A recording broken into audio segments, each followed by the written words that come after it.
freedom was never a gift. It was paid for and earned through courage. It was paid with Filipino grit and bravery. We fought for our sovereignty against foreign invaders. But sovereignty is not lost only to those who come from foreign shores. Nawawala rin ito sa tuwing ang serbisyo publiko ay nagiging pribadong negosyo. Kung ang mga opisyal ng gobyerno ay mala sindikato sa pagnanakaw ng pera ng bayan. Every peso stolen from the people's treasury steals a child's freedom from hunger. It steals a student's freedom from illiteracy or substandard education.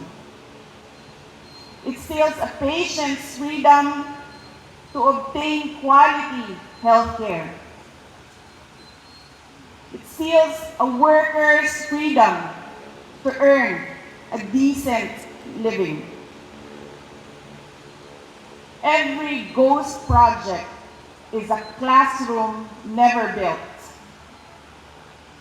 Every corrupt contract is a road that was never built for farmers to bring their produce to the market.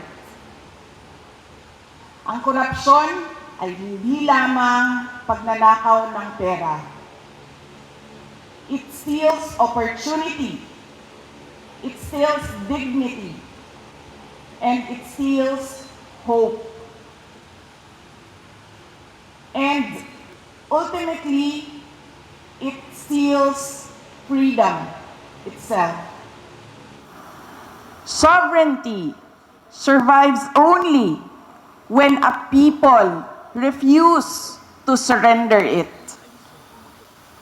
Hope survives when citizens refuse to accept bad governance as their destiny.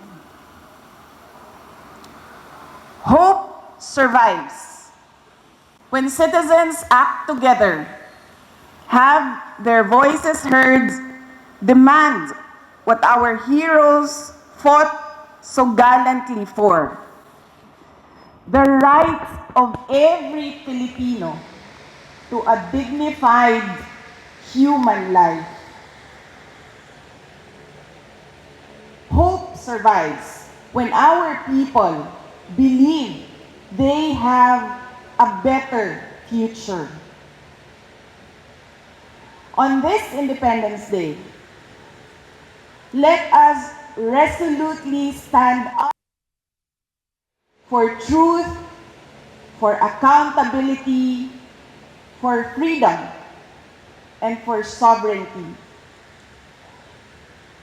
Piliin natin ulit ang paglaban kaysa pagsuko, ang dangal kaysa sa pagpapasakop.